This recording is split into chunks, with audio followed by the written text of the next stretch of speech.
40% নারীর প্রতিনিধিত্ব ঘূর্ণায়মান পদ্ধতিতে আমরা প্রস্তাব করেছিলাম এবং এটা অধ্যাদেশ হিসাবেও জারি হয়েছিল, আইনে পরিণত হয়েছিল, কিন্তু নবম জাতীয় সংসদ এটা অনুমোদন করে নাই, যার ফলে এটা আর কার্যকর থাকেনি।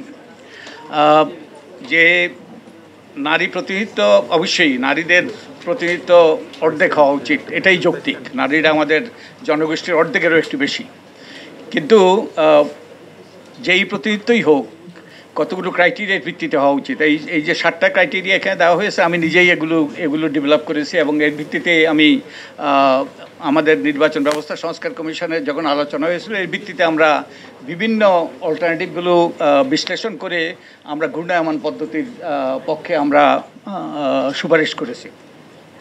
এখন এখানে যে কয়েকটা অল্টারনেটিভটা হলে আমার কয়েকটা প্রশ্ন আছে, আমি গবেষক হিসাবে আমি ওই প্রশ্নগুলোর উত্তর পেতে চাই, যাতে আমার মাথাটা পরিষ্কার হয় এবং আমি আরও কার্যকর প্রস্তাব সুপারিশ উত্থাপন করতে পারি। যেমন একটা জিনিস এখানে পরিষ্কার হয়েছে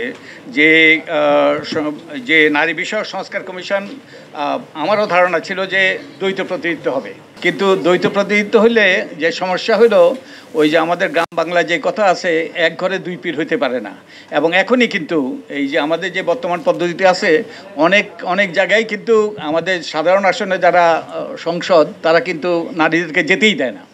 তো এখন দুইজন হলে মানে এটা কার্যকর হবে কিনা আমার সন্দেহ আছে। সংবিধানের 65 অনুচ্ছেদে বলা আছে 300 আসন থেকে সরাসরি নির্বাচিত হবে। এই জন্যেই সংবিধান সংশোধন করে এখন 50টা করা হয়। তাহলে আপনারা যদি 400 করেন, তাহলে সংবিধান সংশোধন লাগবে এবং আপনি এটা আরপিওর মাধ্যমে করতে পারবেন না। অতএব আপনারা যদি বড় দল মাঠে থাকতো, তাহলে বড় দলগুলো এমন জায়গায় নারীদেরকে মনোনয়ন দিত যেখানে তাদের জেতার সম্ভাবনা কম। আরও সুস্পষ্ট হয়ে বলতে গেলে, যেমন বিএনপির পক্ষ থেকে হয়তো বা সেই গোপালগঞ্জে, কিংবা আওয়ামী লীগের পক্ষ থেকে যদি থাকতো আর কি, আমি বলছি না যে কিংবা নাই কিংবা থাকবে না, বগুড়ায় দিত, ওকে।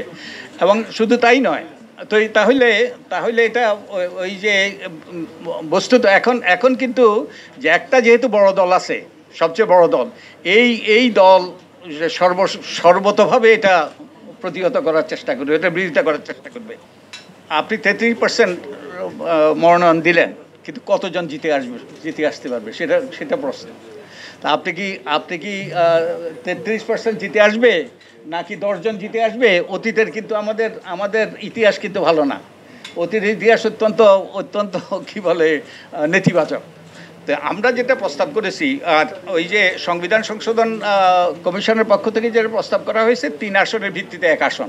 তো এখন আমরা যেটা করার চেষ্টা করতেছি, বৈষম্য দূর করার চেষ্টা করছি, কিন্তু এখানে নারীদেরকে আমরা হিমালয় পর্বতে ওঠার জন্য আমরা তাদেরকে উৎসাহিত করছি 3 আসনের ভিত্তিতে। তো এটা তো মানে কোনোভাবেই বৈষম্য দূর হবে না, বরং বৈষম্য আরও বাড়বে। আর এটা যে এই পদ্ধতিটা কিন্তু স্থানীয় সরকারে আছে, কিন্তু স্থানীয় সরকার এটা কার্যকর নয়।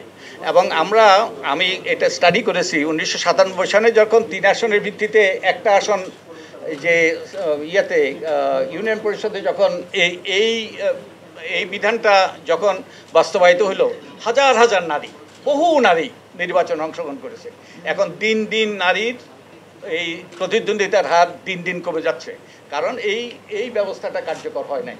তো এখন যেটা স্থানীয় সরকারের কার্যকর হয় না, এটা জাতীয় পর্যায়ে কার্যকর হবে, এটা আমরা কীভাবে বলতে পারি? তো আমরা যেটা প্রস্তাব করেন, আর ওই যেটা বর্তমান পদ্ধতি আছে, এটা তো অলংকারিক, এটা তো অমর্যাদাকর, হীনমন্যতা সৃষ্টি করে, ইত্যাদি। আর এটা যদি 100 আসন বাড়ানো হয়, তাহলে একই জিনিস হবে, সেই করুণার পাত্র হবে নারীরা এবং ফায়দা দেবে এবং বিভিন্ন রকম এবং গুরুতর মনোনয়ন বাণিজ্য। সেই ব্যক্তি 8 কোটি টাকা দিতে চেয়েছিল এবং কাছে গিয়েছে, ওই আমাদের স্পিকারের কাছে গিয়েছে তদবির করার জন্য। তো এইরকম ভয়াবহ মনোনয়ন বাণিজ্য হবে। তো আমরা যেটা বলেছি যে নির্বাচন ব্যবস্থা সংস্কার কমিশনের পক্ষ থেকে এখানে সবগুলো ক্রাইটেরিয়া মিট করে এবং এখানে একঝাঁক নারী নেতৃত্ব বেরিয়ে আসবে, সারা দেশে একঝাঁক নারী নেতৃত্ব বেরিয়ে আসবে। এবং এখানে যেটা হবে, এটার মাধ্যমে যে ভবিষ্যতে এই সংরক্ষণ পদ্ধতিরই প্রয়োজনীয়তা ফুরিয়ে যাবে। যদি 4 টার্মে যদি প্রত্যেকটা আসন থেকে একজন না করে নারী নির্বাচিত হয়ে আসতে পারে, তাহলে কিন্তু যারা যোগ্য নারী তারা কনস্টিটিউন্সি ডেভেলপ করে পরবর্তীতে পুরুষের সাথে প্রতিদ্বন্দ্বিতা করে জিতে আসতে পারবে।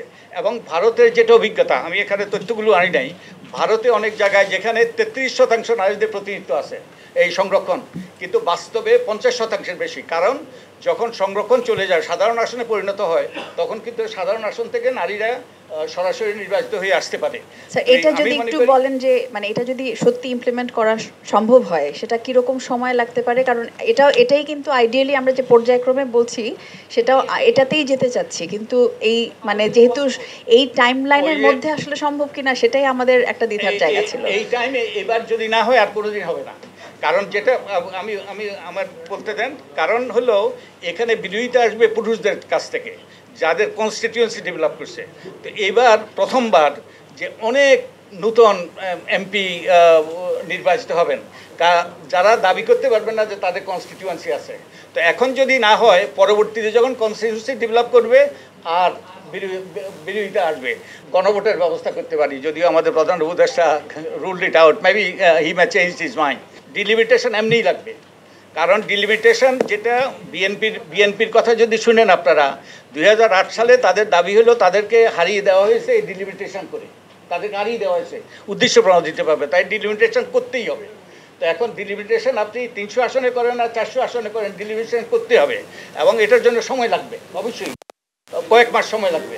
তো আমার ডিলিমিটেশন যদি 300 আসনের জন্য করি, তাহলে 400 আসনের জন্য নয় কেন? তো আমার মনে হয় আমরা যদি রাজি থাকি আর মিয়া বিবি যদি রাজি থাকে, তাহলে সব কিছুই সম্ভব। আমাদের দলগুলো যদি একমত হয় তাহলে এটা সম্ভব, এবং এটাই হলো সবচেয়ে উত্তম। এবং ভারতের অভিজ্ঞতা থেকে দেখা গিয়েছে এখন নারীদের জন্য আর ভবিষ্যতের সংরক্ষণই লাগবে না, এবং ওটাই তো আমরা চাই করতে হবে। আর তা না হলে 300 আসন করতে হলে ডিলিমিটেশন করতে হবে। এই জন্য এর মধ্যেই নির্বাচন কমিশন কাজ করছে, এবং এটা অধ্যাদেশেরও